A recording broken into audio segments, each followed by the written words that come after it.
મિત્રો, આપ જોઈ રહ્યા છો કાનમ એક્સપ્રેસ ન્યૂઝ. હું છું એન્કર અર્પિતા પટેલ. હવે જોઈએ અગત્યના સમાચાર. ભરૂચના જંબુસર તાલુકાના કારેલી ગામેથી મા અંબાના ચરણોમાં મસ્તક નમાવવા પદયાત્રા સંઘ રવાના.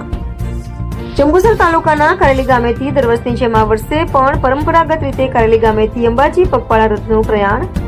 કારેલી ગામના માઈ ભક્તો દ્વારા બોલ મારી અંબે જય જય અંબેના નાદ સાથે ગામના મુખ્ય માર્ગો અને ગલીઓમાં મા અંબાના રથે વિતરણ કર્યું અને ગામ માઈ ભક્તોના જયનાદથી ગુંજ્યું.